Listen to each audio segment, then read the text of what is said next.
नाही फिक्सर ही पदवी मुख्यमंत्री देणार आहात का, याकडे आता सर्व महाराष्ट्राचं लक्ष लागलंय. सर, खरं तर जर आपण पाहिलं तर अजून माहिती समोर येते ती म्हणजे की जयंत पाटील हे भाजपमध्ये जाणार असल्याची चर्चा सुरू होती आणि काल मध्यरात्री 1 वाजता जयंत पाटील आणि चंद्रशेखर बावनकुळे यांच्यामध्ये एक छुपी बैठक झाली. त्यामुळे कुठेतरी असं वाटतंय जयंत पाटील हे जाण्याच्या अनेक दिवसांपासून अशा प्रकारच्या वावड्या उठवल्या जात आहेत आणि भाजपला स्वतः सत्तेत आल्यानंतर त्यांच्याकडे 238 आमदार आहेत असं ते सांगतात. मात्र दुसऱ्या पक्षातून कोणी आमच्या पक्षात येणार आहेत ही आवई आणि ही अफवा उठवल्याशिवाय त्यांना करमत नाही. त्यामुळे अशा ज्या सगळ्या अफवा आहेत त्या केवळ अफवा आहेत आणि भाजप जर खरंच मजबूत आहे तर ते फोडाफोडीच्या अनुषंगाने अफवा का पसरवतात, हा कळीचा मुद्दा या निमित्तानं उपस्थित होतो. सर, शेवटचा प्रश्न. खरं तर विधानसभा निवडणुकीनंतर आपण पाहतोय की महाविकास आघाडीमध्ये अनेक आरोप प्रत्यारोप देखील झाले. महाविकास आघाडीमध्ये अंतर्गत तर तुम्ही समतोल साधण्यासाठी शरद पवार उद्धव ठाकरेंची भेट घेणार का, म्हणजे कार्यभार स्वीकारल्यानंतर देखील तुम्ही त्यांची भेट घेणार का? ते आमचे मित्रपक्ष आहेत आणि या मित्रपक्षांमध्ये जो काही एक सलोखा आणि एक जी त्याचा जो प्रोटोकॉल आहे तो प्रोटोकॉल पूर्ण पाळला जाईल आणि यथावकाश या सगळ्या समन्वयाच्या दृष्टिकोनातून काँग्रेस पक्ष हा जरूर प्रयत्नशील आहे. तुम्ही त्यांची भेट घेणार? अर्थात ते समन्वय आमचे मित्रपक्ष आहेत आणि त्या मित्रपक्षातले ते नेते आहेत आणि त्या नेत्यांच्या संदर्भामध्ये हा भेटीचा कुठलाही प्रश्न निर्माण होऊ शकत नाही. चलो, थँक्यू. सर, आणखी प्रश्न. इंद्रजित सावंत यांना देखील धमकी मिळालेली आहे. इंद्रजित सावंतांना जी धमकी मिळते त्या प्रश्नाचं थेट उत्तर देण्याच्या आधी छत्रपती शिवाजी महाराजांच्या जयंतीच्या दिवशी महाराष्ट्र प्रदेश काँग्रेस कमिटीने या चित्रपटाला करमाफी व्हावी आणि जीएसटी पण त्याचा जो आहे हा कुठेतरी त्याला सवलत द्यावी किंवा तो रद्द करावा आणि केंद्र सरकार आणि राज्य सरकार ताबडतोबीनं छावा चित्रपट हा करमुक्त करावा ही मागणी होती. आणि शिवजयंतीच्या दिवशी करत असताना आम्ही असंही भान ठेवलं होतं की ही मागणी ही राजकीय स्वरूप त्याला न देता, टीका टिप्पणीचं स्वरूप न देता मी विनंती मुख्यमंत्र्यांना त्या दिवशी केली होती. मात्र अद्याप यावर कुठल्याही प्रकारची कारवाई झाली नाही. आणि सोबतच आज जो धमक्यांचा जो आलेला फोन आहे आणि त्यातल्या वापरल्या गेलेली जी भाषा आहे ही निश्चित सरकारच्या मनात काय आहे आणि डोक्यात काय आहे हे त्यातून दिसतंय आणि या निमित्ताने एक शंका निर्माण होती आहे. ती शंका म्हणजे चिटणीसांनी त्यांच्या बखारीत छत्रपती संभाजी महाराजांची केलेली बदनामी, पुढे चालून द्वितीय सरसंघचालक गोळवळकर गुरुजींनी देखील संभाजी महाराजांवर अशोभनीय आणि अत्यंत बदनामीकारक आणि संपूर्णतः चुकीच्या अशा प्रकारचे वक्तव्य बंच ऑफ थॉट नावाच्या पुस्तकास जो संघाचं मुखपत्र म्हटलं जातं, जो त्यांचा ग्रंथ म्हटला जातो, त्यांची घटना म्हटला जातो, त्या पुस्तकात संभाजी महाराजांच्या संदर्भामध्ये अत्यंत आक्षेपार्ह गोळवळकर गुरुजींनी देखील लिखाण केलेलं होतं. पलीकडे जाऊन विनायक दामोदर सावरकर यांनी देखील संभाजी महाराजांबद्दल अत्यंत बदनामीकारक मजकूर हा लिहिलेला होता. आता छावा चित्रपटाच्या पार्श्वभूमीवर हा जो वाद सुरू आहे या वादामध्ये हे तीनही ज्या घटना आहेत आणि ह्या तिघांनी केलेले ज्या टिप्पणी आहे, वक्तव्य आहे, या विसरता येणार नाही. आणि या फोनवरून दिलेल्या धमकीचा संदर्भ याच्यामध्ये जोडत असताना कुठे हा चित्रपट करमुक्त न करण्यामागे मुख्यमंत्री देवेंद्र फडणवीस या सर्व बदनामीकारक लोकांची रीत ओढत नाही ना, हा एक मोठा प्रश्न या निमित्ताने निर्माण होतो. आज आपने बैठक की, क्या प्लानिंग है कांग्रेस की, क्या कार्यक्रम तय हुआ है? किसानों की सारी समस्याओं को लेकर, जो किसानों की दिक्कत है, फसल को दाम नहीं, जो कर्ज माफी की जो घोषणा की थी उसकी अभी तक उसका इम्प्लीमेंटेशन नहीं, और तमाम किसानों की जो समस्या है उसको लेकर 3 तारीख को पूरे महाराष्ट्र में हम किसानी को लेकर आंदोलन कर रहे हैं और 4 तारीख को महानगर पालिकाओं का जो वहां पर जो एडमिनिस्ट्रेटर लगा हुआ है वो जनता की जो समस्या है उनकी तरफ उनकी अनदेखी है. पीने का पानी समय पे नहीं मिल रहा है, जो स्ट्रीट लाइट होते हैं उसकी भी दिक्कत है, रास्ते पे जो खड्डे हैं दिन ब दिन वो बढ़ते जा रहे हैं, जो रोजमर्रा का जो सफाई का काम है वो नहीं हो रहा है. तो ये भी बहुत ही एक जो बड़ी समस्या है शहरी निकायों की और शहरी विभाग की, उसके लेके हम 4 तारीख को हर महानगर पालिका में एक आंदोलन कर रहे हैं. एक बात है कि सरकार ने देवेंद्र फडणवीस कह रहे हैं कि मैं पीए, पीएस, ओएसडी जो भी कलंकित होंगे या जो भी भ्रष्टाचार में लिप्त होंगे उनको नियुक्त नहीं करूंगा, जिसको लेकर सरकार में अनबन सामने आ रही है। कृषि मंत्री जिनके ऊपर अभी उन्होंने एक क्लीन है वो कुछ 106 बताया है और जो पूरे फिक्सर है वो कुछ 16 लोग बनाए। तो उन्होंने वो जो क्लीन है, जो अच्छे काम करने वाले 106 लोग हैं, उसकी भी जो लिस्ट है वो पब्लिश करना चाहिए।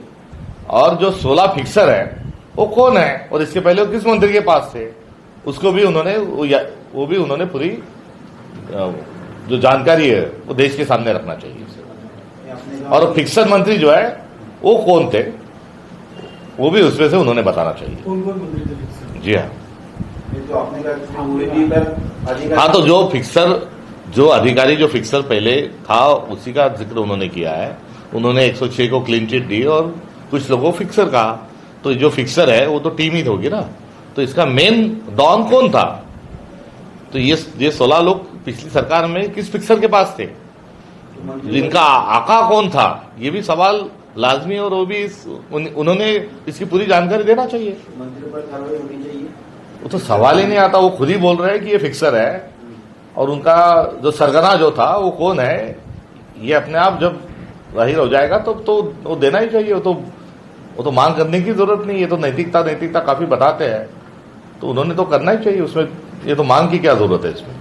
सरकार में भी कुछ ठीक नजर नहीं आ रहा है, क्योंकि मंत्री कह रहे हैं कि हमें तो पीए और ओएसडी भी जो है नियुक्त करने का अधिकार। हाँ, तो ये तो आए दिन ये तो देखना पड़ेगा, क्योंकि ये कोई विचारधारा के लिए नहीं है, सत्ता के लिए इकट्ठे आए हुए लोग हैं। इनका तो जो है ये पूरा 5 साल तो यही चलेगा, क्योंकि ये गैंग है और ये गैंग वॉर चल रहा है। ऐसा भी मैं बोलूंगा तो गलत नहीं होगा। सर, फेस स्कैनिंग करके मतलब ने आज एक घटना घटी है, एक ने आंदोलन किया है, किस तरह से जो अफसर जो है वो जो आम आदमी उसका कोई काम नहीं कर रहे हैं। जो सारी जो गवर्नमेंट की जो पूरा जो सिस्टम है वो सिस्टम मंत्रियों के और उनके सत्ता के जो एमएलए उनके इर्द गिर्द घूम रही है और इनके इशारे पर ही काम कर रही है। और नतीजन जो आम आदमी के जो काम होना चाहिए, रोजमर्रा के जो काम होना चाहिए, ये काम पूरे ठप रहे हैं।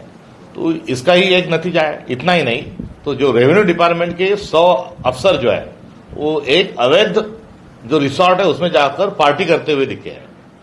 किसी ने कहा पार्टी करना वो जिसका उसका है, मगर जिसकी कोई परमिशन नहीं और पूरी तरीके से वो अवैध है, ऐसे रिसोर्ट में जाकर वो पार्टी कर रहे हैं। तो ये अधिकारी जो है वो सैराट है और जो मंत्री जो है वो मंत्री गैर जिम्मेदाराना है। इसी का वो ये नतीजा है। नीलेश राणे ने एक ट्वीट किया है और कहा कि उनके चुनाव क्षेत्र में भारत पाकिस्तान मैच हुआ तो एक किसी मुस्लिम व्यक्ति ने पाकिस्तान के नारे लगाए, तो उसके ऊपर आज बुलडोजर चलाया गया, उसकी बंगाल की दुकान थी, उसको वहां पर अरेंज भी किया गया। इसको लेकर आप कैसे कहें? वो कह रहे हैं कि ऐसे बहुत से लोग हैं जो हमारे बीच में घूम रहे हैं, लेकिन वो उनकी आस्था या उसका यह अराजकता है। ऐसे मसले उठाना, बोगस स्वरूप में खड़े करना और कार्रवाई करना। मैं तो ऐसा भी कहूंगा कि ये ऐसे कुछ लोग हैं जो देशद्रोही है। ऐसी भी प्रवृत्तियां बहुत सारी महाराष्ट्र में या पूरे देश भर में देखी जाती है। ये कि भारत क्यों जीता, पाकिस्तान जीतना चाहिए था, ऐसे बोलने वाले भी लोग बदकिस्मती से महाराष्ट्र में रहते हैं और उनको हर चीज में राजनीति करना है। ये घिनौना जो सोच है, विचार है, इस विचार के खिलाफ हम सब लोगों ने इकट्ठा आकर लड़ने की आवश्यकता है। वो जो कार्रवाई हुई सही है। मैं आपको वही कह रहा हूं कि कार्रवाई कानून है और ये जो है ये गलत तरीके से कानूनी प्रक्रिया का उल्लंघन करते हुए इस प्रकार से कोई कार्रवाई होती तो उसका समर्थन नहीं हो सकता है। मैं उसके आगे जाके बोल रहा हूं कि वो कार्रवाई को जायज यदि है, उसको टेक्निकली पूरा करके किया होगा तो वो अपनी जगह है, मगर भारत और पाकिस्तान की मैच को लेके अपनी वोट बैंक बढ़ाने के चक्कर में एक वर्ग कार्यरत है। इसकी तरफ भी मैं आपका ध्यान आकर्षित करना चाहता हूँ। केंद्रीय मंत्री किरण रिजिजू ने एक ट्वीट किया है आज और उन्होंने पुराना एक एमआईएम के नेता का जो चुनाव हार गए नांदेड़ से इनका वीडियो ट्वीट किया है जिसमें वो 15 मिनट की बात कर रहे, लेकिन उस ट्वीट को आज रिजिजू ने केंद्रीय मंत्री ने किया और कहा कि अल्पसंख्यकों को हिंदुओं की आस्था का ध्यान रखना चाहिए, क्योंकि हिंदू सहिष्णु है और हिंदुओं की धर्मनिरपेक्ष है। सभी को एक दूसरे की आस्था का ध्यान रखना चाहिए और वो केंद्रीय मंत्री है, यदि कुछ गलत हुआ है और चुनाव के दरमियान हुआ है तो उन्होंने उन पर जो भी कोई लीगल एक्शन है वो लेना चाहिए। तो वो वीडियो अभी तो ट्वीट किया। हाँ, तो वो उनका सीधा सीधा मतलब है ना कि वो हमारे मराठी में कहावत है कि जुन्या कड़ीला ऊत आणणे, शिळ्या कड़ीला ऊत आणणे। अब उसका हिंदी मालूम नाही मुझे क्या है। लातूरमध्ये ग्रामस्थ उपोषण करत आहेत, तर जो काही तपास सुरू आहे त्यावरून त्यांनी नाराजी व्यक्त केली आहे. तुम्ही पण सद्भावना रॅली काढणार आहात, तुम्ही ग्रामस्थांना काय आश्वासन देणार आणि सरकार कारवाई करत आहे, काही पोलीस अधिकारी आहेत. मत्साजोगला नुकतंच आमचं काँग्रेसचं शिष्टमंडळ जाऊन आलं, त्यांच्या कुटुंबियांना भेटून आलं आणि भेटून येत असताना सद्भावना यात्रेचा जो आमचा प्रामाणिक प्रयत्न आहे तो त्यांच्यापर्यंत सांगितला आणि त्या प्रयत्नाला आणि आम्ही जो उपक्रम हाती घेतलाय त्याला त्यांनी भरभरून त्याला समर्थन दिलंय आणि अशाच गोष्टींची आवश्यकता आहे हे देखील सांगितलंय. राहता राहायला विषयी संतोष देशमुखच्या हत्या प्रकरणातला तर कठोरात कठोर कारवाई व्हावी ही सगळ्यांचीच मागणी आहे आणि आमची देखील तीच मागणी आहे. सर, बीजेपी नेता जो है वो कांग्रेस हो या फिर शरद पवार की एनसीपी हो या फिर उद्धव ठाकरे ऑपरेशन चला रहे हैं, उनका कहना है कि कई लोग उनके संपर्क में है. जयंत पाटिल जो बड़े नेता है उनका भी नाम सामने आ रहा है. उनका कहना है कि आने वाले दिनों में सही समय पर एंट्री होगी आपके विधायकों की. पहले आप बोलते हो कि अब के बार 400 पार और हमारे पास बहुत ही बड़ा नेतृत्व है और फिर उसके बावजूद कोई प्रोजेक्ट टाइगर या कोई मिशन टाइगर बेगर इस प्रकार से कुछ काम करते रहते हैं. महाराष्ट्र में चुनाव हुआ, जो नतीजे हो गए उसमें थंपिंग मेजोरिटी जो है वो महायुति को मिली है. वही कहते हैं कि हमारे पास 238 विधायक हमारे पास है. अब इतनी बड़ी संख्या रहने के बाद भी उनको यदि शांति नहीं है तो इसका मतलब कहीं ना कहीं ये चुनाव जो नतीजे है उसमें उन्होंने छेड़खानी की और इतनी सत्ता मिलने के बावजूद यदि दूसरी पार्टी को फोड़ना चाहते हैं तो इसका मतलब यह है कि वो काफी अंदर से खोखले हो चुके हैं और बहुत ही उनकी स्थिति नाजुक है. अभी 3 मार्च से सत्र शुरू होगा विधानमंडल का. लीडर ऑफ ऑपोजिशन को लेकर क्या कांग्रेस जगह छोड़ेगी उद्धव ठाकरे की सूचना के लिए या फिर एक्सचेंज होगा? क्या अभी आपकी बातचीत चल रही, कोई बातचीत हुई? हमारा विधायक दल जो है वो अन्य दलों के साथ बातचीत करके इसमें